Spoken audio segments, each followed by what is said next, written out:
നമസ്കാരം. Score അക്കാഡമിയിലെ physics ക്ലാസ്സുകളിലേക്ക് സ്വാഗതം. RRB junior engineer പരീക്ഷയ്ക്ക് മുമ്പ് കാലങ്ങളിൽ ചോദിച്ചിട്ടുള്ള ഒരു ക്വസ്റ്റ്യൻസിന്റെ ഡിസ്കഷൻ സെഷനാണ് നമ്മൾ ഇന്നിവിടെ ഉദ്ദേശിക്കുന്നത്. RRB എക്സാംസിന് ഫിസിക്സിൽ നിന്ന് എത്ര മാർക്കിന് ചോദിച്ചിട്ടുണ്ട് എന്നുള്ളൊരു ജനറൽ ഐഡിയ ഉണ്ടാക്കാൻ പറ്റും ഈ ഒരു ക്ലാസ് നിങ്ങൾ കേട്ടിരുന്നാൽ.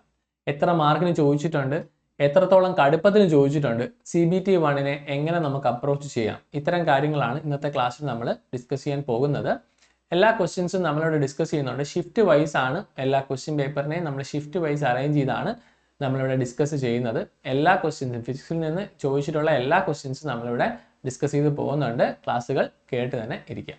ആദ്യമായി, if a person weighs 66 kilogram on earth, how much is his weight on moon? RRB JEE 2019 CBT 1-ന് ചോദിച്ചിട്ടുള്ള ഒരു ചോദ്യമാണ്. ഓപ്ഷൻസിലേക്ക് പോവാം. Option A 55 kilogram, option B 11 kilogram, option C 132 kilogram and option D 77 kilogram. Weight and mass എന്നുള്ളൊരു simple ടോപ്പിക്കിൽ നിന്ന് വരുന്ന ക്വസ്റ്റ്യൻ ആണ്. ശ്രദ്ധിക്കുക, വെയിറ്റ് ആണ് തന്നിരിക്കുന്നത്. ഒരു മനുഷ്യന് എർത്തിൽ 66 കിലോഗ്രാം ആണ് എങ്കിൽ വെയിറ്റ് ഓൺ മൂൺ എത്രയെന്നാണ് ചോദ്യം. ഒരു സിമ്പിൾ റിലേഷൻ അറിയാമെങ്കിൽ ഡയറക്റ്റ് ആയിട്ട് ആൻസറിലേക്ക് പോവാം. വളരെ നിസ്സാരമാണ്. Weight on moon is equal to 1/6 the weight on earth അല്ലേ? ഇതെങ്ങനെയാണ്? എന്താ ഈ weight? Weight is a gravitational force acting on the body അല്ലേ?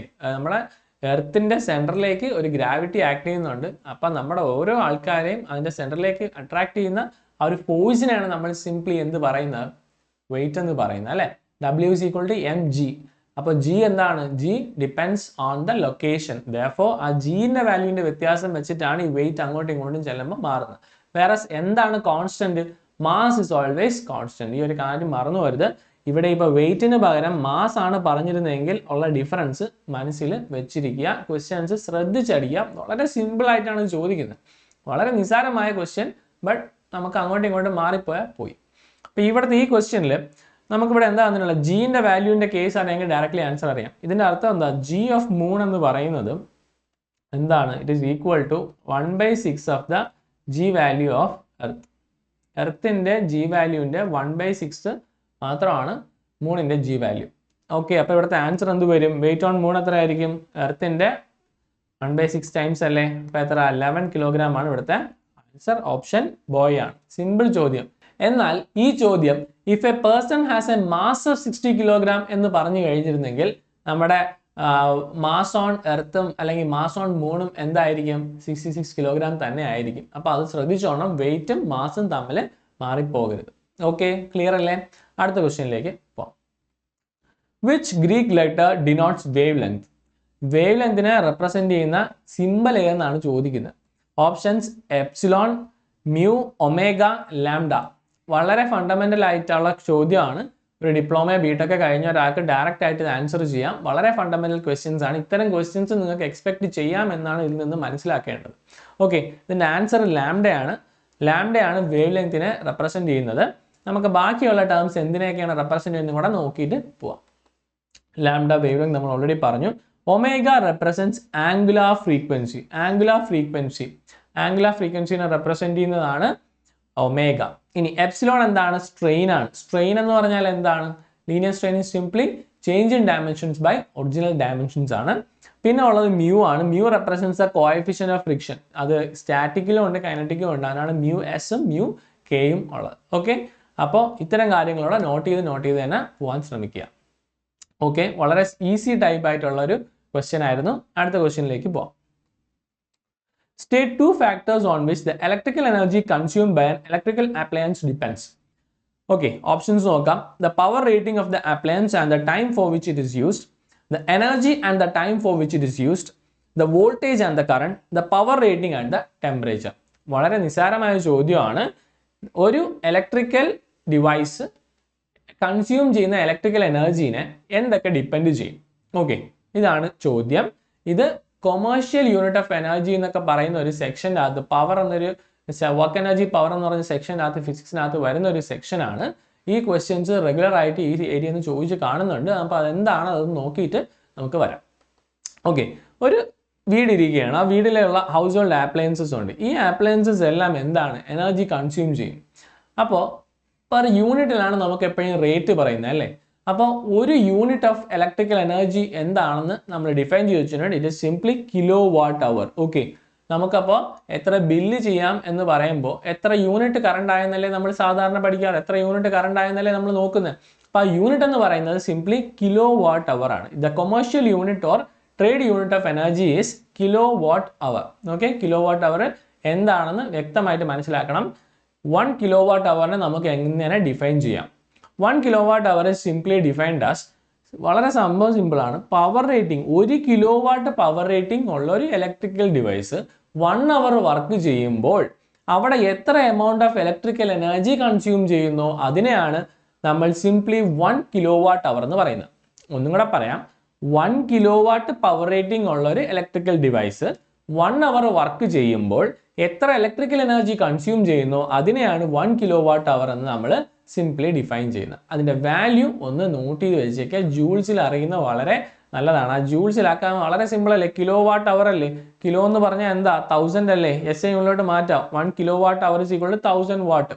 ഇനി അവറിനെ കൺവേർട്ട് ചെയ്യണം. അവറിനെ കൺവേർട്ട് ചെയ്യാൻ 1 hour is equal to 60 minutes. 60 മിനിറ്റ്സിന് 60 സെക്കൻഡ്സ്. അപ്പം 60 × 60 ആണ്, ഇപ്പോൾ 3600 സെക്കൻഡ്സ് ആണ്. അതിനെ കൺവേർട്ട് ചെയ്ത് വരുമ്പോൾ നമ്മുടെ value will be almost equal to 1 kilo what hour is equal to 3.6 × 10⁻⁶ joules. വളരെ ഇമ്പോർട്ടൻ്റ് ആയിട്ടുള്ള ഒരു വാല്യൂ ആണ്. വാല്യൂ തന്നെ അതേപോലെ എടുത്ത് ചോദിക്കാനുള്ള വകുപ്പുമുണ്ട്. അപ്പോൾ പെട്ടെന്ന് ആൻസറിലേക്ക് എത്തുക. ആപ്റ്റിറ്റ്യൂഡിനൊക്കെ നിങ്ങൾക്ക് ഒരുപാട് ടൈം എടുക്കും. അപ്പോൾ ഇത്തരം സിമ്പിൾ ക്വസ്റ്റ്യൻസ് കണ്ട ഉടൻ തന്നെ ആൻസർ ചെയ്യാൻ പറ്റണം. അപ്പോൾ ടൈം സേവിങ് ആയിട്ടുള്ള സെക്ഷൻസും കൂടെ ആയിരിക്കണം. ഓക്കെ, ഇനി നമുക്ക് ആ ക്വസ്റ്റ്യനിലേക്ക് പോയി നമുക്ക് എങ്ങനെയാണ് ഇത് സോൾവ് ചെയ്യാൻ പറ്റുക നോക്കാമല്ലോ. ഇനി ഓപ്ഷൻസ് നോക്കിയേ, ഏതൊക്കെയായിരിക്കും ആ 2 ഫാക്ടേഴ്സ് എന്ന് പറയുന്നത്? Power rating of the appliance and the time for which it is used. എന്തായാലും നമ്മൾ യൂണിറ്റ് കിലോ വാട്ട് അവർ അല്ലേ, കിലോ വാട്ട് അവർ അല്ലേ, പവർ റേറ്റിംഗ് അല്ലേ കിലോ വാട്ട്, അവർ അല്ലേ ടൈം. അപ്പോൾ ഓപ്ഷൻ എ അല്ലേ നമ്മുടെ ആൻസർ, ബാക്കിയൊന്നും വരത്തില്ലല്ലോ. Energy and the time for which used അല്ല, വോൾട്ടേജ് ആൻഡ് ദ കറണ്ട് അല്ല, power rating and the temperature അല്ല. ഓക്കെ, അപ്പോൾ ഓപ്ഷൻ എ ആണ് ഇവിടുത്തെ കറക്റ്റ് ആൻസർ. ക്ലിയർ ആണെന്ന് വിശ്വസിക്കുന്നു. അടുത്ത ക്വസ്റ്റ്യനിലേക്ക് പോവാം. Why does a mechanic apply grease between the moving parts of a bicycle or a motor? വളരെ സിമ്പിൾ ആയിട്ടുള്ള ഒരു ക്വസ്റ്റ്യൻ, വളരെ നിസ്സാരമായുള്ള ഈസി ലെവൽ ക്വസ്റ്റ്യൻ ആണ്. എന്തുകൊണ്ട് ഒരു mechanic moving parts of a ബൈസൈക്കിളിൽ ഗ്രീസ് അപ്ലൈ ചെയ്യുന്നു? ഗ്രീസ് എന്താണ്? ഒരു ലൂബ്രിക്കൻ്റ് ആണ്. ഓക്കെ അല്ലേ? അപ്പോൾ ഓപ്ഷൻസ് നോക്കാം. To clean the parts, to make the parts look shiny, as a lubricant to reduce friction, to remove rust. വളരെ ഡയറക്റ്റ് ക്വസ്റ്റ്യൻ. ആർക്ക് വേണേ, ഒരു 10ാം ക്ലാസ്സിൽ പഠിക്കുന്ന കുട്ടിക്ക് പോലും ഇത് ഇത്തരം ക്വസ്റ്റ്യൻസ് അറ്റൻഡ് ചെയ്യാൻ പറ്റും. Answer as a lubricant to reduce friction. അമിതമായി ചിന്തിച്ച് വേറെ ഒന്നും മാർക്ക് ചെയ്ത് വയ്ക്കല്ലേ. നിസ്സാരമായ ക്വസ്റ്റ്യൻസും ചോദിക്കാം, അതൊന്ന് മനസ്സിലാക്കുക. വളരെ നിസ്സാരമായ ക്വസ്റ്റ്യൻസും ചോദിക്കാം. അപ്പോൾ അത് ജസ്റ്റ് ഒന്ന് നോക്കിപ്പോവാം. ഓക്കെ, അടുത്ത question. The unit of joule per coulomb is. Unit of joule per coulomb. Joule per coulomb എന്തിൻ്റെ യൂണിറ്റ് ആണ്? അത്യാവശ്യം ട്രിക്കി ക്വസ്റ്റ്യൻസ് ആണ്. യൂണിറ്റ് ആൻഡ് മെഷർമെന്റ്സ് ക്ലിയർ അല്ലെങ്കിൽ കൺഫ്യൂഷൻ വരാൻ പറ്റുന്ന സെക്ഷൻ ആണ്. അല്ലെങ്കിൽ നമ്മൾ ക്വസ്റ്റ്യൻ കണ്ട് ഒരുപാട് ടൈം കളയാൻ സാധ്യതയുള്ള ക്വസ്റ്റ്യൻ ആണ്. കെയർഫുൾ ആയിട്ട് ക്ലിയർ ആയിട്ട് അറിയാമെങ്കിൽ പെട്ടെന്ന് ആൻസർ ചെയ്ത് അങ്ങ് പോവാം. Options: ampere, joule, volt, coulomb. Joule per coulomb തന്നെയാണ്. ജൂൾ പെർ കൂളം എന്തിൻ്റെ യൂണിറ്റ് ആണ്? ബേസിക്കലി കൂളമും ജൂളും ഇവിടെ നിന്ന് തന്നെ വെട്ടാം. ജൂൾ പെർ കൂളമാണ് ചോദിച്ചിരിക്കുന്നത്. ഓപ്ഷൻ ബിയും ഓപ്ഷൻ ഡിയും ആദ്യമേ നമുക്ക് എലിമിനേറ്റ് ചെയ്യാം, ആലോചിക്കുക പോലും വേണ്ട. ഇനി ആംബിയർ ആണോ വോൾട്ട് ആണോ എന്ന് മാത്രം നോക്കിയാൽ മതി. രണ്ടിൻ്റെയും ഒരു ചെറിയ ഡെഫിനേഷൻ ഉണ്ട്, അത് ജസ്റ്റ് ഒന്ന് നോക്കിയാൽ നിങ്ങൾക്ക് ക്ലിയർ ആയിട്ട് മനസ്സിലാവും. അതാകണ്ട വോൾട്ടേജ് ആൻഡ് പൊട്ടൻഷ്യൽ ഡിഫറൻസ് എന്ന് പറഞ്ഞാലാണ് ഈ പറയുന്ന വോൾട്ടിനെയാണ് നമ്മൾ ജൂൾ പെർ കൂളം എന്ന് പറയുന്നത്. എന്നാൽ ഇലക്ട്രിക്കൽ ചാർജ് ആണ് ഈ പറയുന്ന കൂളം. ഇലക്ട്രിക്കൽ ചാർജ് ആണ് കൂളം. അത് ആംപിയർ പെർ സെക്കൻഡ് ആണ്. ആംപിയർ പെർ സെക്കൻഡ് ആണ്. ഇലക്ട്രിക്കൽ കറണ്ടിനെയാണ് നമ്മൾ സിംപ്ലി ആംപിയർ എന്ന് പറയുന്നത്. വർക്ക് ആൻഡ് എനർജിനെയാണ് ജൂൾ എന്ന് പറയുന്നത്. നമ്മൾ ഇവിടുത്തെ ആൻസർ എന്താണ്? വോൾട്ട് ആണ് ഇവിടുത്തെ correct answer. Joule per coulomb എന്ന് പറയുന്നത് സിംപ്ലി വോൾട്ട് ആണ്. ഓക്കെ, ക്ലിയർ അല്ലേ? ജൂൾ പെർ കൂളം എന്ന് പറയുന്നത് വോൾട്ട് ആണ്. ഓക്കെ ആണെന്ന് വിശ്വസിക്കുന്നു. അടുത്ത ക്വസ്റ്റ്യനിലേക്ക് പോവാം. If the time period of a sound wave is 0.02 seconds, then what is its frequency? Direct question, fundamental question. Sound വേവിന്റെ ടൈം പീരീഡ് തന്നിട്ടുണ്ട്. ഫ്രീക്വൻസി എന്താണ്? ടൈം പീരീഡും ഫ്രീക്വൻസിയും തമ്മിലുള്ള ഒരു സിമ്പിൾ ഇക്വേഷൻ അറിയാമെങ്കിൽ നമുക്ക് ചെയ്യാമല്ലോ. സൗണ്ടിന്റെ അകത്ത് വരുന്ന സിമ്പിൾ ക്വസ്റ്റ്യൻ ആണ്. ഓപ്ഷൻസ് നോക്കാം. 50 ഹെർട്സ്, 100 ഹെർട്സ്, 25 ഹെർട്സ്, 500 ഹെർട്സ്. എന്താണ് ടൈം പീരീഡ്? എന്താണ് ഫ്രീക്വൻസി? ടൈം പീരീഡ് എന്ന് പറഞ്ഞാൽ ഒരു സൈക്കിൾ കംപ്ലീറ്റ് ചെയ്യാൻ the time required to complete one സൈക്കിളിൻ്റെ പേരാണ് സിംപ്ലി ടൈം പീരീഡ്. അല്ലെങ്കിൽ നമ്പർ ഓഫ് അതേപോലെ ഫ്രീക്വൻസി എന്താണ്? The number of oscillations per second. Number of oscillations per സെക്കൻഡിനെയാണ് സിംപ്ലി നമ്മൾ ഈ പറയുന്ന ഫ്രീക്വൻസി എന്നും പറയുന്നത് അല്ലേ. ഇനി അവർ തമ്മിലുള്ള റിലേഷൻ ഉണ്ട്. ടൈം പീരീഡ് ഈസ് ഈക്വൽ അല്ലെങ്കിൽ frequency is equal to 1 time period. ഒരു വേവ് ഉണ്ടെങ്കിൽ അവർ തമ്മിലുള്ള കംപ്ലീറ്റ് ചെയ്യുന്ന ടൈം പീരീഡിനെയാണ് ഇവിടെ നമ്മൾ റെപ്രസെന്റ് ചെയ്ത് ആംപ്ലിറ്റ്യൂഡ് നമ്മൾ കാണിച്ചിട്ടുണ്ട്. അതിൻ്റെ ഫ്രീക്വൻസി എന്ന് പറയുന്നത് 1 ടൈം പീരീഡ് ആണ്. ഇവിടെ എന്താ തന്നിട്ടുള്ളത്? നമുക്ക് ടൈം പീരീഡ് തന്നിട്ടുണ്ട് 0.02 സെക്കൻഡ്. അപ്പോൾ ഫ്രീക്വൻസി ഒന്ന് പിടിച്ചിടെ 1/0.02. 100 കൊണ്ട് മൾട്ടിപ്ലൈ ചെയ്യാം, ഡിവൈഡ് ചെയ്യാം. എത്ര കിട്ടി? 100/2 എന്ന് കിട്ടി. ഇസ് ഈക്വൽ ടു 50 ഹെർട്സ് ആണ്. ക്ലിയർ അല്ലേ? അപ്പോൾ ഓപ്ഷൻ എ ആണ് ഇവിടുത്തെ ആൻസർ. വളരെ നിസ്സാരമായ ചോദ്യം. എത്രയും പെട്ടെന്ന് ആൻസർ മാർക്ക് ചെയ്ത് പോവാം. Okay. In which medium does sound travel at maximum speed? നല്ലൊരു ചോദ്യമാണ്. സൗണ്ട് ഏത് മീഡിയത്തിലാണ് മാക്സിമം സ്പീഡിൽ ട്രാവൽ ചെയ്യാൻ പറ്റുന്നത്? Options: liquids, solids, same speed in gases and liquids. Option D gases. എന്താണ് സൗണ്ട്? ബേസിക്കലി സൗണ്ട് എന്താണെന്നൊരു ക്ലിയർ കട്ട് ഐഡിയ ഉണ്ടെങ്കിൽ നിങ്ങൾക്ക് ഇത് സിംപ്ലി സോൾവ് ചെയ്യാൻ പറ്റും. സൗണ്ട് എന്ന് പറയുന്നത് it's simply A vibration. It's out of A vibration. അപ്പോൾ മോളിക്കുലർ സ്പേസ് ഇവിടെ ബാധിക്കും. മോളിക്കുലർ സ്പേസ് ലിക്വിഡിനാണോ സോളിഡിനാണോ ഗ്യാസസിനാണോ കൂടുതലും? ഏതിലാണോ മോളിക്കുലർ സ്പേസ് കുറവ്, അപ്പം സൗണ്ട് പെട്ടെന്ന് അങ്ങോട്ടും ഇങ്ങോട്ടും ആ വൈബ്രേഷൻ അങ്ങോട്ടും ഇങ്ങോട്ടും ട്രാൻസ്ലേറ്റ് ചെയ്യണമെങ്കിൽ സോളിഡ്സ് ആയിരിക്കില്ലേ ബെറ്റർ? സോളിഡ്സിൽ പെട്ടെന്ന് നമുക്ക് ട്രാൻസ്ലേറ്റ്, കാരണം സോളിഡ്സിലെ molecules are closely packed. Whereas ലിക്വിഡ്സിൽ കുറച്ചും കൂടെ ഗ്യാപ്പ് ഉണ്ട്, ഗ്യാസിൽ നല്ല ഗ്യാപ്പ് ഉണ്ട്, വാക്വത്തിൽ നോ ഗ്യാപ്പ്. സോ വാക്വത്തിൽ no motion at all basically. അപ്പോൾ നമുക്ക് മെക്കാനിക്കൽ സ്പീഡ്, വേവിൻ്റെ സ്പീഡ് കൂടി വരും. സോളിഡ്സിനായിരിക്കും ഹയസ്റ്റ്, ലിക്വിഡ്സിൽ കുറച്ചും കൂടെ കുറവ്, ഗ്യാസിൽ വളരെ കുറവ്, വാക്വത്തിൽ no sound can be transmitted. Okay. അപ്പോൾ ഇവിടുത്തെ ആൻസർ സോളിഡ്സ് ആണ്. ഓപ്ഷൻ ബി സോളിഡ്സ് ആണ് ആൻസർ. നമുക്ക് കുറച്ച് സ്പെസിഫിക് വാല്യൂസും കൂടെ പഠിച്ചു വെക്കണം. വാല്യൂ അതേപോലെ എടുത്ത് ചോദിച്ച ചരിത്രമുണ്ട്. Speed of sound in air ചോദിച്ചിട്ടുണ്ട്, അങ്ങനെയൊക്കെ സ്പീഡ് ഓഫ് ലൈറ്റ് ചോദിച്ചിട്ടുണ്ട്. അപ്പോൾ അങ്ങനെ വാല്യൂസും കൂടെ പഠിച്ചു വെക്കുക. വാല്യൂസ് ഡയറക്റ്റ് ആയിട്ട് ചോദിക്കുന്ന ചരിത്രം RRB ജയിക്കുന്നുണ്ട്. അപ്പോൾ ഈ വാല്യൂസ് കൂടെ നമുക്ക് നോട്ട് ചെയ്ത് വെക്കാം. ഇപ്പോൾ സ്പീഡ് ഓഫ് സൗണ്ടിൻ്റെ കാര്യങ്ങളാണ്. എയർ അറ്റ് 0 ഡിഗ്രി സെൽഷ്യസിൽ 331 മീറ്റർ പെർ സെക്കൻഡ് ആണ്. Air at 20 degree Celsius that is NTP കണ്ടീഷൻസിൽ 343 മീറ്റർ പെർ സെക്കൻഡ്. ഇതാണ് നോർമലി ഏറ്റവും കൂടുതൽ നമ്മൾ കണ്ടിട്ടുള്ള വാല്യൂ. 343 മീറ്റർ പെർ സെക്കൻഡ് എന്ന് പറഞ്ഞാൽ ഈ വാല്യൂ വളരെ ഇമ്പോർട്ടൻ്റ് ആണ്. നോട്ട് ചെയ്ത് വെച്ച് തന്നെ പഠിക്കുക. പിന്നെ വാട്ടറിൽ അതിൻ്റെ സ്പീഡ് എത്രയാ? 1482 മീറ്റർ പെർ സെക്കൻഡ് ആണ്. ലെഡിന് 1960, സ്റ്റീലിന് 5960. ഈ വാല്യൂസ് ഒക്കെ ജസ്റ്റ് ഒന്ന് അറിഞ്ഞിരിക്കുക. എനിവേ എയറിൻ്റെ വാല്യൂ നല്ലവണ്ണം അറിഞ്ഞിരിക്കണം. അടുത്ത ചോദ്യം, what is the power equivalent to 1 kilowatt? Options നോക്കാം. 1000 watt, 100 watt, 10,000 watt, 10 watts. Power equivalent to 1 kilowatt ആണ്. ഇത് ഡയറക്റ്റ് സബ്സ്റ്റിറ്റ്യൂഷൻ ആണ്. ഇതിൽ പ്രത്യേകിച്ച് ഒന്നുമില്ല. പവർ എന്തെന്നുള്ളൊരു സംഭവം ഡയറക്റ്റ് സബ്സ്റ്റിറ്റ്യൂഷൻ. 1 കിലോവാട്ട് എത്രയെന്നാണ് ചോദ്യം. 1 കിലോവാട്ട് ഈസ് ഈക്വൽ ടു കിലോനെ കൺവേർട്ട് ചെയ്യണം, 10⁻³ ആണ്. therefore 1000 വാട്ട്സ് ആണ്. ഡയറക്റ്റ് സബ്സ്റ്റിറ്റ്യൂഷൻ ആണ്. ഓപ്ഷൻ എ 1000 വാട്ട്സ് ആണ്. 1 kilowatt is equal to 1000 watts ആണ്. എന്നാൽ ഈ പവർ എന്താണ്? ഈ പവർ എന്ന് പറഞ്ഞാൽ basically work done by time ആണ് അല്ലേ. വർക്ക് ഡൺ ബൈ ടൈം ആണ്. എങ്ങനെ ഈ വാട്ട് എന്നിലേക്ക് എത്താൻ പറ്റും? വർക്ക് ഡണ്ണിൻ്റെ യൂണിറ്റ് എന്താ? ജൂൾ അല്ലേ. വർക്ക് ഡണ്ണിൻ്റെ യൂണിറ്റ് ജൂൾ ആണ്. ടൈമിൻ്റെ യൂണിറ്റ് സെക്കൻഡ് ആണ്. ഈ ജൂൾ പെർ സെക്കൻഡ് ആണ് നമ്മുടെ വാട്ട് എന്ന് പറയുന്നത്. വാട്ട് ആണ് നമ്മുടെ SI യൂണിറ്റ്. കിലോ വാട്ടിലേക്ക് ആക്കുമ്പോഴാണ് ഈ പറയുന്ന 1000 വാട്ട് കിട്ടുന്നത്. ഓപ്ഷൻ എ ആണ് ഇവിടുത്തെ കറക്റ്റ് ആൻസർ. അടുത്ത ക്വസ്റ്റ്യനിലേക്ക് പോകാം.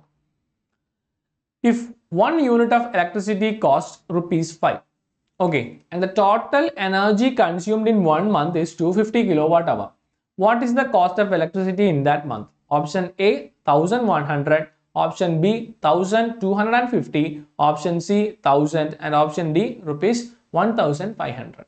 നിസ്സാരമായ ക്വസ്റ്റ്യൻ ആണ്. ജസ്റ്റ് ഒന്ന് നോക്കിയേ. 1 യൂണിറ്റ് ഓഫ് ഇലക്ട്രിസിറ്റി കോസ്റ്റ് ₹5. അപ്പോൾ 1 യൂണിറ്റ് ഈസ് ഈക്വൽ ടു ₹5. നമ്മൾ കൊമേഴ്ഷ്യൽ യൂണിറ്റ് എന്താണെന്ന് പഠിച്ചു? കിലോവാട്ട് അവർ എന്ന് പഠിച്ചു. therefore 1 kilowatt hour is equal to ₹5.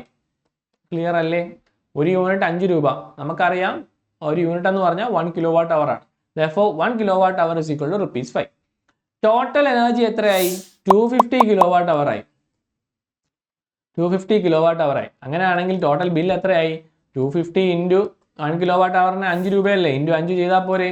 25 × 5 125 1250 അല്ലേ അപ്പോൾ നമ്മുടെ ആൻസർ. അപ്പോൾ ഓപ്ഷൻ ബോയ് ആണ് ഇവിടുത്തെ ആൻസർ. ക്ലിയർ അല്ലേ? വളരെ നിസ്സാരമാണ്, ഒറ്റ കാര്യം അറിഞ്ഞാൽ മതി. The commercial unit or trade unit of energy is kilowatt hour. ഈ യൂണിറ്റ് 1 യൂണിറ്റ് എന്ന് പറയുന്നത് 1 കിലോവാട്ട് അവർ എന്ന് അറിഞ്ഞാൽ ഈ ക്വസ്റ്റ്യൻ കഴിഞ്ഞു. വളരെ ഡയറക്റ്റ് ആയിട്ടുള്ള ക്വസ്റ്റ്യൻ ആണ്. ക്ലിയർ ആണെന്ന് വിശ്വസിക്കുന്നു. അടുത്ത ക്വസ്റ്റ്യനിലേക്ക് പോവാം. Keeping the potential difference constant, the resistance of a circuit is half. What happens to the current? ഇത്രേ ഉള്ളൂ. പൊട്ടൻഷ്യൽ ഡിഫറൻസിനെ കോൺസ്റ്റന്റ് ആക്കി വെച്ചു, റെസിസ്റ്റൻസ് പകുതിയായി. അങ്ങനെയാണെങ്കിൽ കറണ്ടിന് എന്ത് പറ്റും? ഇത് കേൾക്കുമ്പോഴേ ഒരു ലോ നിങ്ങളുടെ മനസ്സിൽ വന്നോണം. നമുക്ക് ഓപ്ഷൻസ് നോക്കിയിട്ട് പറയാം. It gets double, it gets half, it becomes 1/4, it becomes 4 times. Potential difference, resistance, current, ഇത് കേൾക്കുമ്പോഴേ ഒറ്റ ഇക്വേഷൻ മനസ്സിൽ വരണം, ohm's law. Ohm's law is equal to, it suggest V is equal to IR or I is equal to V/R.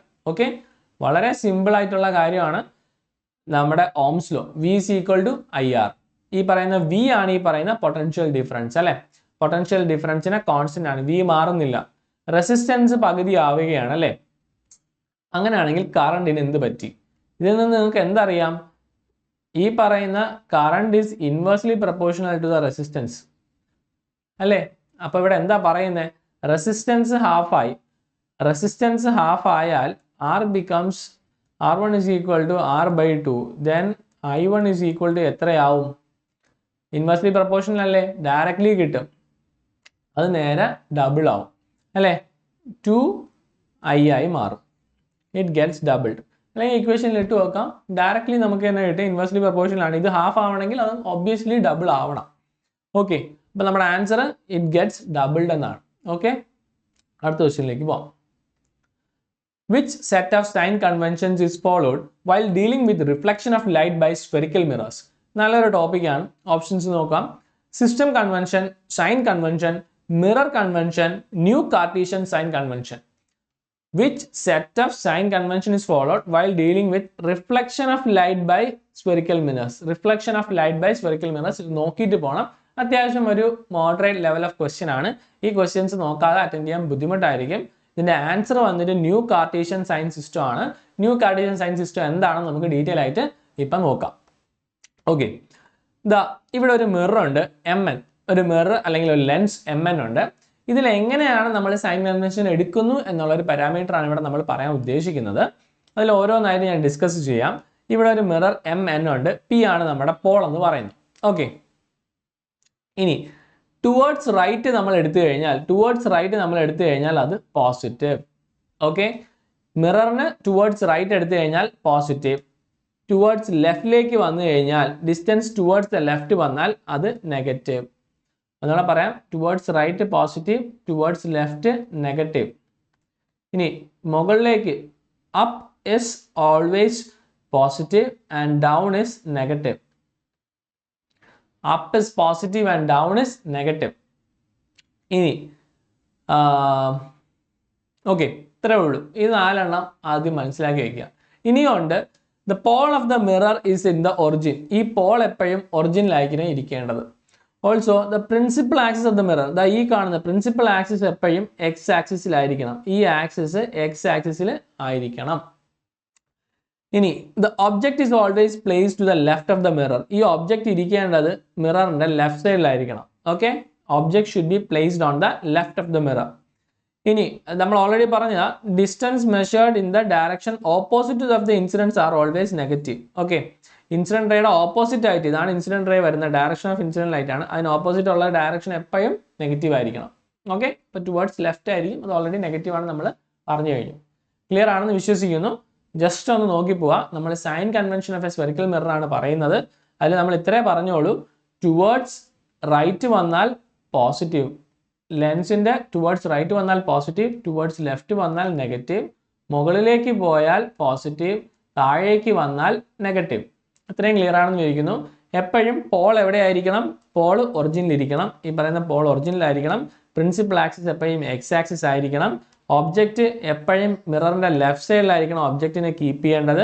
Distance incident ലൈനിൻ്റെ direction opposite ഉള്ളത് എപ്പോഴും negative ആയിരിക്കണം. വളരെ നിസ്സാരമായ കുറച്ച് കാര്യങ്ങളാണ്. ഇതാണ് നമ്മൾ ഈ പറയുന്ന ഒരു ന്യൂ സൈൻ കൺവെൻഷൻ എന്ന് പറയുന്നത്, ന്യൂ കാർട്ടീഷ്യൻ സിസ്റ്റം എന്നൊക്കെ പറയുന്ന സിസ്റ്റം ഇതാണ്. അപ്പോൾ ഇത് നല്ലോണം അറിഞ്ഞിരിക്കുക. ഇതാണ് നമ്മൾ ജനറലി യൂസ് ചെയ്യുന്നത്. ഓക്കെ, മനസ്സിലായെന്ന് വിശ്വസിക്കുന്നു. അടുത്ത ക്വസ്റ്റ്യനിലേക്ക് പോവാം. Which of the following laws says that every object in the universe attracts every other object with a force which is proportional to the product of their masses and inversely proportional to the square of the distance between them? Options: A. Universal law of gravitation, Kepler's law, Newton's third law of motion, Newton's first law of motion. വളരെ basic ആയിട്ടുള്ള ഒരു ഡെഫിനിഷനാണ്, ഒരു ലോയിൻ്റെ ഡെഫിനിഷനാണ് തന്നിരിക്കുന്നത്. വായിക്കാൻ കുറച്ചുണ്ടെന്നേ ഉള്ളൂ. വായിച്ചു കഴിഞ്ഞാൽ ഒരുവിധ ഐഡിയ ഉള്ള ഏതൊരു ഡിപ്ലോമയോ ബിടെക്കോ പഠിച്ച ആൾക്ക് ഡയറക്റ്റ് ആയിട്ട് ഈ ആൻസറിലേക്ക് വരാം. വളരെ നിസ്സാരമായൊരു സാധനമാണ്. നമുക്കത് എങ്ങനെയാണെന്ന് ഡിഫൈൻ ചെയ്യാൻ പറ്റാം. ഈ പറയുന്ന ഡെഫിനിഷൻ ഏതിൻ്റെയാണ്? യൂണിവേഴ്സൽ ലോ ഓഫ് ഗ്രാവിറ്റേഷൻ ആണ്. നമുക്കൊന്ന് ഇപ്പം പറഞ്ഞ കാര്യം ഒന്ന് നല്ല രീതിയിൽ ഒന്ന് നോക്കിയിട്ട് വരാം. Newton's law of universal gravitation ആണ്. എന്താണ് ബേസിക്കലി ഗ്രാവിറ്റി എന്ന് പറയുന്നത്? Gravity is that force of attraction that pulls objects towards the centre of A planet. ഒരു പ്ലാനറ്റ് സെൻറ്ററിലേക്ക് പിടിച്ച് വലിച്ച് വെക്കുന്ന ഒരു എന്താണ് ഇമാജിനറി ഫോഴ്സ് ഓഫ് അട്രാക്ഷനെയാണ് നമ്മൾ സിംപ്ലി ഗ്രാവിറ്റി എന്ന് പറയുന്നത്. ഇപ്പം ന്യൂട്ടൺസ് ലോ ഓഫ് ഈ പറയുന്ന ന്യൂട്ടൺസ് ലോ ഓഫ് ഗ്രാവിറ്റേഷൻ പറയുന്നത് തന്നെ ഇപ്പം നമ്മൾ പറഞ്ഞ പോലെ directly proportional to mass and the gravitational force is directly proportional to mass and inversely proportional to the square of the distance between them. ഇതാണ് ഈ പറയുന്ന F is equal to G into directly proportional to mass എന്നല്ലേ പറഞ്ഞത്. It is directly proportional to masses and inversely proportional to the square of the distance ആണ്. അപ്പോൾ ആ പ്രപ്പോർഷണലി മാറ്റാൻ നമുക്കിവിടെ ജി ഇടുന്നതാണ്. ആ ജി ഒരു യൂണിവേഴ്സൽ ഗ്യാസ് കോൺസ്റ്റന്റ് ആണ്, യൂണിവേഴ്സൽ ഗ്രാവിറ്റേഷണൽ കോൺസ്റ്റന്റ് ആണ്, യൂണിവേഴ്സൽ ഗ്രാവിറ്റേഷണൽ കോൺസ്റ്റന്റ് ആണ്. ഈ യൂണിവേഴ്സൽ ഗ്രാവിറ്റേഷൻ കോൺസ്റ്റന്റ് വാല്യൂ വളരെ ഇമ്പോർട്ടൻ്റ് ആണ്. അത് നിങ്ങൾ പഠിച്ചു വെക്കേണ്ടത് വളരെ വളരെ ഇമ്പോർട്ടൻ്റ് ആണ്. അതിൻ്റെ value, gravitational constant value 6.674 into 10⁻⁻11. 10⁻⁻11 important ആണ്. കാരണം ഓപ്ഷൻസിൽ എപ്പോഴും 6.67 10⁻⁻6 -7 അങ്ങനെയൊക്കെ പറഞ്ഞ് തന്നേക്കും. അപ്പം -11 എന്നുള്ള വാല്യൂ മറന്നു പോകരുത്. ഈ വാല്യൂവും ചോദിക്കാൻ സാധ്യതയുള്ള ഒരു റീജിയൻ ആണ്. ചോദ്യം ഇത്രേ ഉള്ളൂ, ഗ്രാവിറ്റേഷണൽ യൂണിവേഴ്സൽ ഗ്രാവിറ്റേഷണൽ കോൺസ്റ്റന്റിന്റെ value 6.674 10⁻⁻11 newton metre square per kilogram square. Okay, ഇത്രേ ഉള്ളൂ. Newton's law of universal gravitation ആണ് പറയുന്നത്. ഇത്രേ പറയുന്നുള്ളൂ. ഗ്രാവിറ്റേഷണൽ ഫോഴ്സ് എന്തായിരിക്കും? It is directly proportional to the mass and inversely proportional to the square of the distance. Okay, clear ആണെന്ന് വിശ്വസിക്കുന്നു. അടുത്ത ക്വസ്റ്റ്യനിലേക്ക് പോവാം. Sound travels in a medium as a.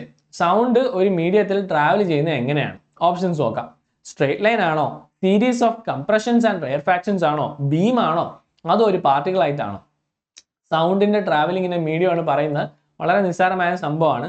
Sound എപ്പോഴും നമ്മൾ നോക്കിയാൽ മതി, ഇങ്ങനെ ഒരു വേവ് പോലെയാണ് പോകുന്നത് അല്ലേ. Sound always transmits in a wavy nature. ഒരു വേവ് പോലെയാണ് സൗണ്ട് അങ്ങോട്ടും ഇങ്ങോട്ടും പോകുന്നത്. സൗണ്ട് ഇതായത് കണ്ടോ, ഒരു കംപ്രഷൻ ഉണ്ടെങ്കിൽ ഒരു റെയർഫാക്ഷൻ, കംപ്രഷൻ റെയർഫാക്ഷൻ അങ്ങനെയും നമുക്ക് പറയാം. അപ്പോൾ ഇതിന് ആൻസർ ഓപ്ഷൻ ബി ആണ്. It's a series of compression and rarefaction. ഒരു ട്രഫ്, ഒരു വാല്യൂ, ഒരു പീക്ക് ഒരു വാല്യൂ, ഒരു പീക്ക് ഒരു വാല്യൂ എന്ന് പറയും പോലെയാണ് നമുക്ക് ഈ പറയുന്ന സൗണ്ടിന്റെ ട്രാവലിനെ അസോസിയേറ്റ് ചെയ്യാൻ പറ്റുന്നത്. Option B series of compressions and rarefactions ആണ് ഇവിടുത്തെ കറക്റ്റ് ഉത്തരം. ഓക്കെ, ക്ലിയർ അല്ലേ? ഇതൊക്കെ ഒരു ഈസി ലെവൽ ക്വസ്റ്റ്യൻസ് ആണ്. അടുത്ത ക്വസ്റ്റ്യനിലേക്ക് പോവാം. On increasing the temperature of solids, the kinetic energy of the particles. സോളിഡ്സിന്റെ ടെമ്പറേച്ചർ കൂട്ടിയ ഒരു സോളിഡ് എടുക്കുക, അതിനെ ഒന്ന് ചൂടാക്കുക, ടെമ്പറേച്ചർ കൂട്ടി, അപ്പൊ കൈനറ്റിക് എനർജിക്ക് എന്ത് പറ്റും? Options: first increases, then decreases, is constant, C increases and option D decreases. ഇത് പറയുന്നത് ഒരു സിമ്പിൾ തിയറിയാണ്. കൈനറ്റിക് തിയറി ഓഫ് ഗ്യാസസ് എന്ന് പറയുന്ന ഒരു സിമ്പിൾ ടോപ്പിക്കാണ്. അതിൻ്റെ അകത്ത് നമുക്ക് ഡയറക്റ്റ്ലി ഒരു ഇക്വേഷൻ തന്നെ ഉണ്ട്. അതൊന്ന് നമുക്ക് ഡയറക്റ്റ്ലി മനസ്സിലാക്കാം. ഹൗ ദേ ആർ വേരിയിങ്, അതിലേക്ക് പോവാം. ഇതാണ് നമ്മുടെ equation. Kinetic energy is equal to 3/2 kB into T.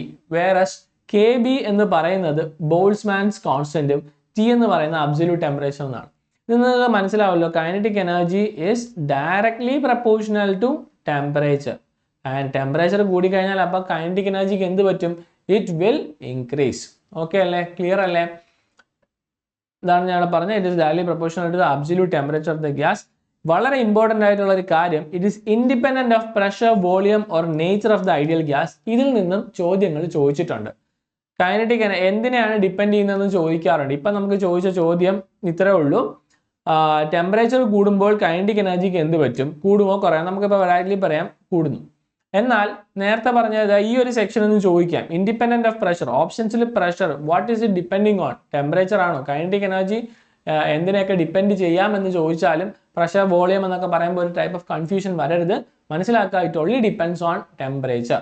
Okay, clear അല്ലേ? അടുത്ത ക്വസ്റ്റ്യനിലേക്ക് പോവാം. The force of attraction between all masses in the universe, especially the attraction of Earth's mass or its mass for bodies near its surface is called. Shift 3 ചോദ്യമാണ്. Same question ആണ്, വേറെ ഷിഫ്റ്റിൽ വേറെ രീതിയിൽ ചോദിച്ചു. സെയിം ക്വസ്റ്റ്യൻ തിരിച്ചും മറിച്ചും ചോദിച്ചുകൊണ്ടിരിക്കുകയാണ്. Simple topic ആണ്. Gravitational force ആണ് ആൻസർ. ഗ്രാവിറ്റേഷണൽ ഫോഴ്സിന്റെ ഒരു ക്വസ്റ്റ്യൻസ് ആണ് അങ്ങോട്ടും ഇങ്ങോട്ടും കിടന്ന് കറങ്ങുന്നത്. അപ്പം ഗ്രാവിറ്റി ഇമ്പോർട്ടൻ്റ് ആണ്. അപ്പം അത്തരം ചോദ്യങ്ങൾ നോട്ട് ചെയ്ത് വെച്ച് തന്നെ പഠിക്കുക. What is reduced by a lubricant? The smoothness of the surfaces. Option B the bright colours of the surfaces, the shiny nature of the surfaces, and option D interlocking of the irregularities of the surfaces. Shift 3 ചോദിച്ചൊരു ചോദ്യമാണ്, lubricant എന്താണ് കുറയ്ക്കുന്നത്? Smoothness ആണോ, bright colours ആണോ, Shiny nature ആണോ, അതോ the interlocking of the irregularities of the surface ആണോ? വളരെ സിമ്പിൾ ആയിട്ട് നമുക്കറിയാം, ഒരു രണ്ട് സർഫസ് ഉണ്ടെങ്കിൽ അവിടെ എപ്പോഴും on microscopic level there will be peak and valleys. ഒരിക്കലും അതൊരു ഫ്ലാറ്റ് സർഫസ് ആവണമെന്ന് നിർബന്ധമില്ല. അപ്പം അതിനിടയിൽ നമ്മൾ ലൂബ്രിക്കൻ്റ് ഒഴിക്കുമ്പോൾ അതെന്താ ചെയ്യുന്നത്? It reduces the interlocking of the irregularities of the surface. ഈ ഓരോ ഇറഗുലാരിറ്റീസും തമ്മിലുള്ള ഇന്റർലോക്കിംഗ് നമുക്ക് ഇത് കുറച്ച് കിട്ടും. അപ്പോൾ നമ്മുടെ ഫ്രിക്ഷൻ കുറയും. അതാണ് basic function of A lubricant. Clear അല്ലേ? ഓപ്ഷൻ ഡി ആണ് ഇവിടുത്തെ answer. It reduces the interlocking of the irregularities of the surfaces. Okay, clear ആണ്. സ്മൂത്ത്നെസ് അല്ല, മാറിപ്പോകരുത്. സ്മൂത്ത്നെസ് ചിലപ്പോൾ ഒന്ന് ചഞ്ചലപ്പെട്ട് അടിക്കാൻ തോന്നുന്ന ഒരു ടോപ്പിക്കാണ്, അതിലോട്ടല്ല. ഇത് പഠിക്കുമ്പോൾ നിങ്ങൾ ഫ്രിക്ഷൻ്റെ കുറച്ച് കേസസും കൂടെ നോക്കുന്നത് നല്ലതാണ്. Laws of friction, laws of dry friction പഠിക്കുമ്പോൾ it is independent of the area of contact. Laws of ഫ്രിക്ഷനിൽ നമ്മൾ പഠിക്കുമ്പോൾ എന്താണ്? The coefficient of friction is independent of the area of contact, whereas it depends on the nature of contact ആണ്. Nature of contact ആണ്. Nature of friction depends on the nature of contact and independent of contact area. ഈ ഒരു point മറന്നു പോകരുത്, വളരെ വളരെ important ആണ്, മറന്നു പോകരുത്. ഇൻഡിപെൻഡന്റ് ഓഫ് കോണ്ടാക്ട് ഏരിയ ആണ്. Depends on the nature of contact of the surfaces ആണ്. ഓക്കെ, ക്ലിയർ ആണെന്ന് വിശ്വസിക്കുന്നു. അടുത്ത ടോപ്പിക്കിലേക്ക് പോകാം. What is the value lowest portion of a sound wave called? ഒരു സൗണ്ട് വേവിൻ്റെ ലോവസ്റ്റ് പോർഷൻ അല്ലെങ്കിൽ വാല്യൂയുടെ പേര് എന്തെന്നാണ് ഡയറക്റ്റ്ലി ചോദിക്കുന്നത്. ലോവസ്റ്റ് എന്നാണോ, ക്രസ്റ്റ് എന്നാണോ, ഹയസ്റ്റ് എന്നാണോ, ട്രഫ് എന്നാണോ? വളരെ ഡയറക്റ്റ് ആണ്. ഒരു വേവ് എടുക്കുക, ഒരു സൗണ്ട് വേവ് എടുക്കുക. ആ സൗണ്ട് വേവിൻ്റെ ടോപ്പ് മോസ്റ്റ് പോർഷൻ്റെ പേരെന്താണ്, ബോട്ടം മോസ്റ്റ് പോർഷൻ്റെ പേരെന്താണ്? ടോപ്പ് മോസ്റ്റ് പോർഷനെയാണ് നമ്മൾ ക്രസ്റ്റ് എന്നും ബോട്ടം മോസ്റ്റ് പോർഷനെ നമ്മൾ ട്രഫ് എന്നും പറയാറുണ്ട്. ഓക്കെ, വളരെ സിമ്പിൾ ആണ്, ഡയറക്റ്റ് ക്വസ്റ്റ്യൻ ആണ്. ഒരു സൗണ്ട് വേവിൻ്റെ ടോപ്പ് മോസ്റ്റ് പോർഷനെ ക്രസ്റ്റ് എന്നും ബോട്ടം മോസ്റ്റ് പോർഷനെ ട്രഫ് എന്നും പറയും. ഇവിടുത്തെ ചോദ്യം ലോവസ്റ്റ് പോർഷൻ എന്തെന്നാണ് ചോദിച്ചത്. അപ്പോൾ ട്രഫ് ആണ് ഇവിടുത്തെ. ഓപ്ഷൻ ഡോഗ് ആണ് ഇവിടുത്തെ ആൻസർ. ഓപ്ഷൻ ഡി ട്രഫ് ആണ് ഇവിടുത്തെ ആൻസർ. ഓക്കെ, അടുത്ത ക്വസ്റ്റ്യനിലേക്ക് പോവാം. What is the unit of measurement of very long distances between celestial bodies? എന്താ സെലസ്റ്റിയൽ ബോഡീസ്? സ്പേസിലുള്ള ബോഡീസ്. ഇപ്പോൾ എർത്തും മൂണും തമ്മിലുള്ള ഡിസ്റ്റൻസ്, അല്ലെങ്കിൽ എർത്തും സണ്ണും തമ്മിലുള്ള ഡിസ്റ്റൻസ്, ഇതൊക്കെ മെഷർ ചെയ്യുന്ന യൂണിറ്റ് ഓഫ് മെഷർമെന്റ്, ഡിസ്റ്റൻസിന്റെ യൂണിറ്റ് ആണ് ചോദിക്കുന്നത് അല്ലേ? അത് മെഷർ ചെയ്യുന്ന യൂണിറ്റ് ഏതെന്നാണ് ചോദ്യം. ഓപ്ഷൻസിലേക്ക് പോവാം. Metre, miles, kilometres, light years. ഇതിലേതാണ് ഈ പറയുന്ന വെരി ലോങ് ഡിസ്റ്റൻസിൻ്റെ മെഷർമെൻറ്റ് യൂണിറ്റ്? നമുക്ക് തന്നെ കിട്ടും ഒരുവിധം എല്ലാം. യൂണിറ്റ് ഓഫ് മെഷർമെൻറ്റ് ഒരിക്കലെങ്കിലും ഒന്ന് ഓടിച്ചു പോയിട്ടുള്ള ആൾക്ക് ഇത് ഡയറക്റ്റ്ലി കണ്ടുപിടിക്കാൻ പറ്റും. ഓപ്ഷൻ ഡി ലൈറ്റ് ഇയേഴ്സ് ആണ് ഇവിടുത്തെ ആൻസർ. അപ്പോൾ കുറച്ച് റിലേഷൻസും കൂടെ നമുക്ക് ജസ്റ്റ് ഒന്ന് നോക്കി വെക്കാം. 1 കിലോമീറ്റർ എന്ന് പറഞ്ഞാൽ 1000 മീറ്റർ നമുക്കറിയാം. 1 mile is equal to 1.609 kilometre ആണ്. അതൊന്ന് നോട്ട് ചെയ്ത് വെക്കുന്നത് നല്ലതായിരിക്കും. തിരിച്ചും ചോദിക്കാറുണ്ട്. 1 mile is equal to 1.609 kilometre. തിരിച്ചും ഏതെങ്കിലും ഒരെണ്ണമെങ്കിലും ഒന്ന് പഠിച്ചു വെക്കുന്നത് വളരെ നല്ലതാണ്. രണ്ടും പറയാത്തത് കൺഫ്യൂഷൻ ആവാതിരിക്കാൻ വേണ്ടിയാണ്. ഏതെങ്കിലും ഒരെണ്ണം എപ്പോഴും ക്ലിയർ ചെയ്ത് പോയത് വളരെ നല്ലതായിരിക്കും. ഓൾസോ ലൈറ്റ് ഇയറിനെ ആ ഒരു റിലേഷൻ പഠിക്കാം. 1 light year is equal to 9 trillion kilometres ആണ്. 10⁻12 വരും. 9 into 10 raised to 12 വരും. 9 trillion kilometers ആണ് ഒരു light year, or it is equal to 6 trillion miles ആണ്. ഓൾമോസ്റ്റ് ഒരു റഫ് ഒരു ആക്യുറേറ്റ് വാല്യൂ അല്ല, ഓൾമോസ്റ്റ് ഒരു ലെഫ്റ്റ് വാല്യൂ ചോദിക്കാൻ സാധ്യത കുറവാണ്. എനിവേ ഇവിടെ ഇതൊന്ന് നല്ലോണം പഠിച്ചു വയ്ക്കുക. 1 മൈലിൻ്റെ റിലേഷനും ഇങ്ങനെയുള്ള സെലസ്റ്റിയൽ ബോഡീസിൻ്റെ എന്ന് കാണുമ്പോഴേ ഡയറക്റ്റ്ലി അടിച്ചോ ലൈറ്റ് ഇയർ ആണ് ഇവിടുത്തെ ആൻസർ. ഓക്കെ അല്ലേ, ക്ലിയർ അല്ലേ? ഇനി എന്താണ് ഈ 1 light year? 1 light year is the distance traveled by light in vacuum for a year. ഒരു വർഷം എത്ര ഡിസ്റ്റൻസ് ട്രാവൽ ചെയ്തു ബൈ ലൈറ്റ് ഇൻ വാക്വം, അതാണ് 1 light year. അതൊന്ന് നോട്ട് ചെയ്ത് വെക്കുക. ജസ്റ്റ് ഏത് യൂണിറ്റ് എന്ന് ചോദിച്ചാൽ ഡയറക്റ്റ്ലി നമുക്ക് പറയാം ലൈറ്റ് ഇയർ എന്ന്. ഓക്കെ, അടുത്ത ക്വസ്റ്റ്യനിലേക്ക് പോകാം. Why does dispersion occur when white light, which is a mixture of 7 colors, passes through a glass prism? വളരെ സിമ്പിൾ ആണ്. ഒരു ഗ്ലാസ് പ്രിസത്തിലേക്ക് വൈറ്റ് ലൈറ്റ് അടിക്കുമ്പോൾ അവിടെ ഡിസ്പേർഷൻ ഉണ്ടാകുന്നതിന്റെ റീസൺ ആണ് ചോദിക്കുന്നത്. വളരെ സിമ്പിൾ ആണ്. ഓപ്ഷൻസ് നോക്കാം. The 7 colors of white light travels at different speeds through a glass prism. 7 colors are refracted at same speed. 7 colors are reflected by the prism. The white light scatters the 7 colors through the prism. ചോദ്യം ഇത്രേ ഉള്ളൂ. Dispersion ആണ് സംഭവം. ഒരു white ലൈറ്റിനെ നമ്മളൊരു പ്രിസത്തിലേക്ക് കടക്കുമ്പോൾ അത് disperse ആവുമ്പോൾ 7 കളേഴ്സ് ആയിട്ട് ഡിസ്പേഴ്സ് ആവും. Why? Answer is very obvious. Because the white light travels at different speeds through glass prism. 7 colors of the white light. നമ്മുടെ white light disperse ആവുമ്പോൾ 7 കളർ ആവും. ഓരോ കളറും പല സ്പീഡിലാണ് പ്രിസത്തിലൂടെ ട്രാവൽ ചെയ്യുന്നത്. അതുകൊണ്ടാണ് that is the wave length is different. Okay, wave length different ആണ്. അതുകൊണ്ടാണ് നമുക്ക് എന്ത് പറയാൻ പറ്റുന്നത്, ഗ്ലാസ് പ്രിസത്തിൻ്റെ അകത്ത് ഇവിടെ ഡിസ്പേർഷൻ ഉണ്ടാകുമ്പോൾ 7 കളർ ഉണ്ടാവുന്നത്. ഇനി മാക്സിമം വേവ് ലെങ്ത് ഉള്ള ആർക്കാണ്? റെഡിനാണ്. Red has the maximum wavelength and violet has the minimum wavelength. Okay, ഇതൊന്ന് നോട്ട് ചെയ്ത് വെച്ചാൽ ഇതും ചോദിക്കാൻ സാധ്യതയുള്ള ടോപ്പിക്സ് ആണ്. അടുത്ത ക്വസ്റ്റ്യനിലേക്ക് പോവാം. Which of the following law States that electric current I flowing through a metallic wire is directly proportional to the potential difference V across its ends provided its temperature remains constant? എന്താ പറയുന്നത്? Electric current I through a metallic wire is directly proportional to the potential difference V across its ends. ഇത് ഏത് equation ആണ്? Directly നമുക്കറിയാം. ഓപ്ഷൻസും കൂടെ വായിക്കാം. Option A Gauss law, option B Ohm's law, option C Newton's law, option D Pascal's law. നമുക്ക് directly അറിയാം ഇത് ഓംസ് ലോ ആണ്. V is equal to IR. Okay, വളരെ ഡയറക്റ്റ് ആയിട്ടുള്ള സംഭവമാണ്. അടുത്ത ക്വസ്റ്റ്യനിലേക്ക് പോകാം. What is the concept of spherical mirrors? Spherical മിറേഴ്സിന്റെ കൺസെപ്റ്റ് എന്താണ്? ഒരു ഓപ്ഷൻസും നോക്കിയാലേ നമുക്ക് കംപ്ലീറ്റ്ലി എന്താണ് ഉദ്ദേശിക്കുന്നത് മനസ്സിലാവുള്ളൂ.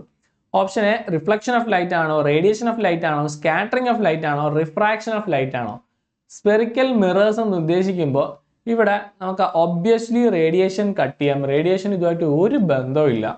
സ്കാറ്ററിങ്ങും റിഫ്രാക്ഷനും. എന്താണ് സ്കാറ്ററിങ്, എന്താണ് റിഫ്രാക്ഷൻ, എന്താണ് റിഫ്ലക്ഷൻ? റിഫ്ലക്ഷൻ എന്ന് പറഞ്ഞാൽ നമുക്ക് ഡയറക്റ്റ്ലി അറിയാം, it is the bouncing back of the light from one surface to another. സ്കാറ്ററിങ്ങും റിഫ്രാക്ഷൻ എന്താണ്? Bending of light. ഒരു മീഡിയത്തിൽ നിന്ന് വേറെ മീഡിയത്തിലേക്ക് പോകുമ്പോൾ ബെൻഡിങ് ഉണ്ടാകുന്നതാണ് നമ്മൾ റിഫ്രാക്ഷൻ എന്ന് പറയുന്നത്. അതേപോലെ സ്കാറ്ററിങ് എന്താണ്? when a beam of light interacts with a particle, it is redirected in many different directions. പല ഡയറക്ഷനിലേക്ക് സ്കാറ്റർ ചെയ്ത് പോകുന്ന പരിപാടിയാണ് സ്കാറ്ററിംഗ് എന്ന് പറയുന്നത്. അപ്പോൾ ബേസിക്കലി നമ്മുടെ സ്ഫെറിക്കൽ മിറേഴ്സിന് റിഫ്ലക്ഷൻ ആണ് നമുക്കിവിടെ വരുന്ന ഉത്തരം. റിഫ്ലക്ഷൻ ആണ് ഇതിന് മാക്സിമം സ്യൂട്ട് ചെയ്യുന്ന സംഭവം. ഓക്കെ, മിറർ ആണ് ഉപയോഗിക്കുന്നത്. It is use for reflection. റിഫ്രാക്ഷനോ റേഡിയേഷനോ ഒന്നും അല്ല. പ്രിസത്തിലോട്ടൊക്കെ വരുമ്പോഴേ അങ്ങോട്ടുള്ള ആൻസറുകൾ കയറി വരുള്ളൂ. ഇവിടുത്തെ answer option A reflection of light ആണ്. ഓക്കെ, ക്ലിയർ ആണെന്ന് വിശ്വസിക്കുന്നു. ഓരോ കാര്യങ്ങളും എന്താണെന്ന് കൂടെ ജസ്റ്റ് നോട്ട് ചെയ്ത് പോവാ. Reflection, refraction, scattering and radiation. Okay, അടുത്തതായിട്ട് which of these is use to break the circuit or to close the electric circuit? ഒരു ഇലക്ട്രിക് സർക്യൂട്ടിനെ ബ്രേക്ക് ചെയ്യാനോ ക്ലോസ് ചെയ്യാനോ ഉപയോഗിക്കുന്ന സാധനം ഏതാണ്? വളരെ ഒബ്വിയസ് ആണ്. ഓപ്ഷൻസ് നോക്കൂ. Bulb, cell, switch, wire. ഇതല്ലേ സംഭവം. ഒന്ന് ഓപ്പൺ ആണെങ്കിൽ തുറന്നിരിക്കും, ക്ലോസ്ഡ് ആണെങ്കിൽ നമുക്ക് ഇങ്ങനെ ഇരിക്കും. ഈ സംഭവത്തിന്റെ പേരെന്താണ്? ഇറ്റ് ഇസ് സ്വിച്ച് അല്ലേ? Switch is use to break the circuit or to close the electric circuit എന്ന് പറയുന്നത് സിംപ്ലി സ്വിച്ച് ആണ്. ഓക്കെ, ഓപ്ഷൻ സി ആണ് ഇവിടുത്തെ ആൻസർ. അടുത്ത ക്വസ്റ്റ്യനിലേക്ക് പോവാം. What is the concept of spherical lenses? നമ്മൾ ഇപ്പം പറഞ്ഞേ ഉള്ളൂ. ഇതാ ഇപ്പം അതേ വേറെ ഷിഫ്റ്റ് ചോദിച്ചതാണ്. CBT 128 മെയ് ഷിഫ്റ്റ് 1 ചോദിച്ചതാണ്. അപ്പോൾ ഇതിലെന്താ ചോദിച്ചിരിക്കുന്നത്? What is the concept of spherical lenses? കുറച്ചുമേ സ്ഫെറിക്കൽ മിറേഴ്സ് എന്ന് പറയും.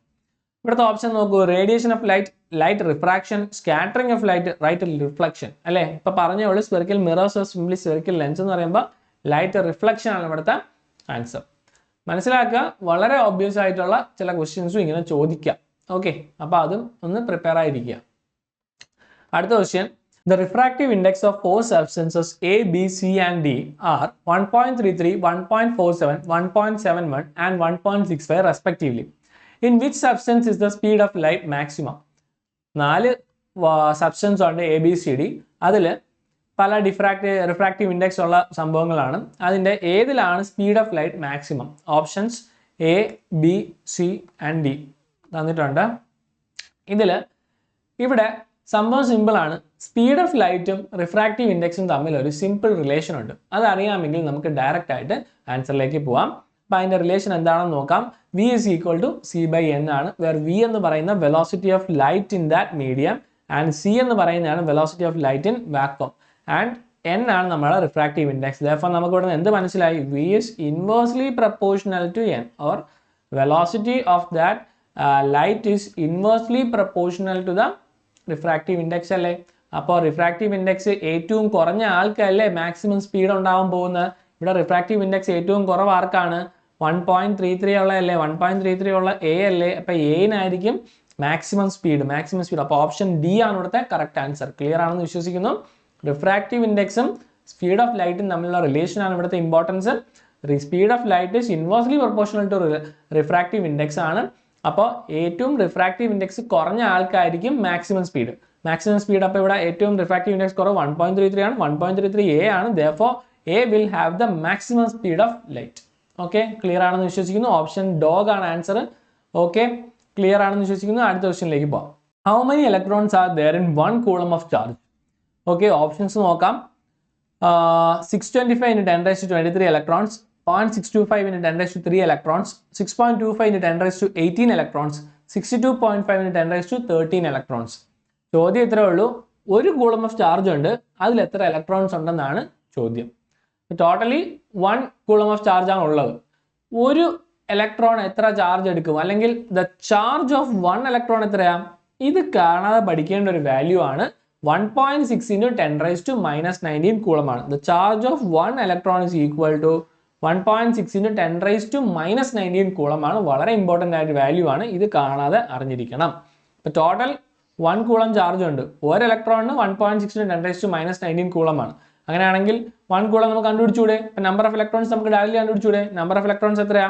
1.1 divided by 1.6 into 10 raised to minus 19 ചെയ്താൽ പോരെ? അത് ചെയ്യുമ്പോൾ നമ്മുടെ value will always be around എത്രയായിരിക്കും?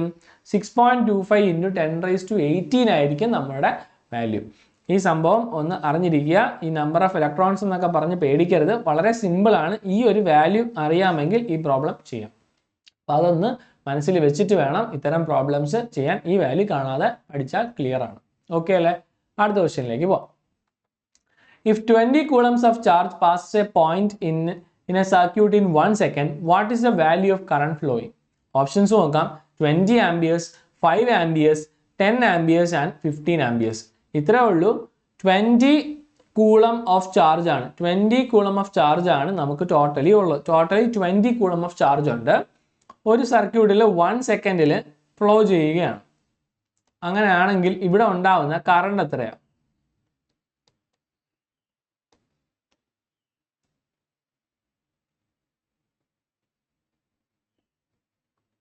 കൂളംസ് പെർ സെക്കൻഡ് ആണ് നമ്മൾ ആംബിയർ എന്ന് പറയുന്നത് അല്ലേ?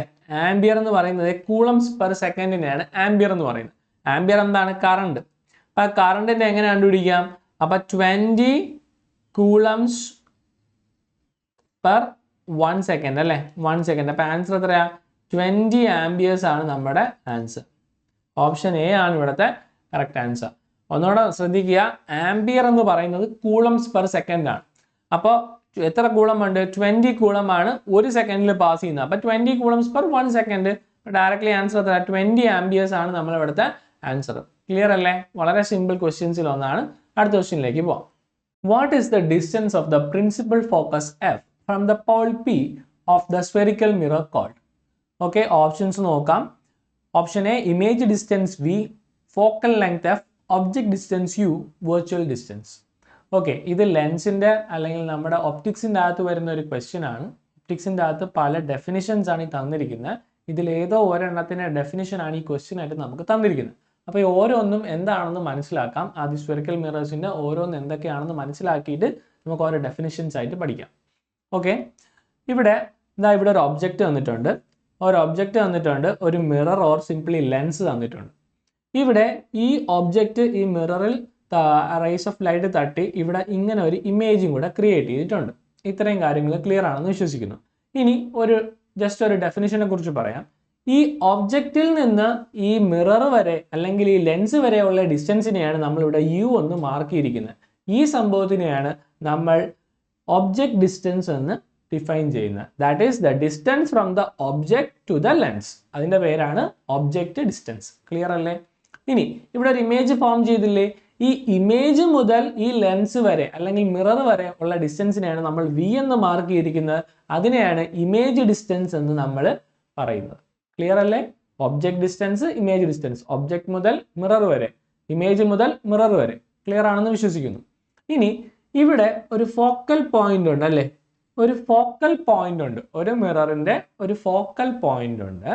ഈ ഫോക്കൽ പോയിന്റ് മുതൽ ഈ സെന്റർ വരെ, മിററിന്റെ ലെൻസിന്റെ ഈ സെന്റർ വരെ, ഈ സെന്ററിനെയാണ് നമ്മൾ സിംപ്ലി പോൾ എന്ന് പറയുന്നത് അല്ലെ?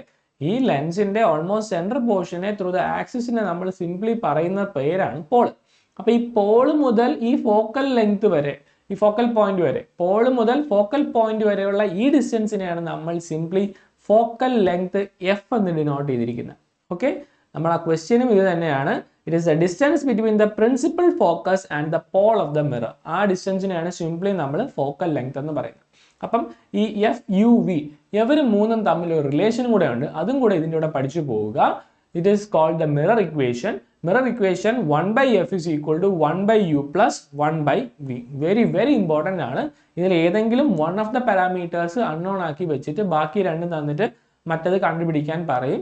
അപ്പോൾ ആ ക്വസ്റ്റ്യൻസും ഇതിനോട് ചെറിയ പ്രോബ്ലംസും നമുക്ക് എക്സ്പെക്റ്റഡ് റീജിയൻ ആണ്. അപ്പോൾ ഇത് പഠിക്കുമ്പോൾ മിറർ ഇക്വേഷൻ നിർബന്ധമായും പഠിച്ചിരിക്കുക.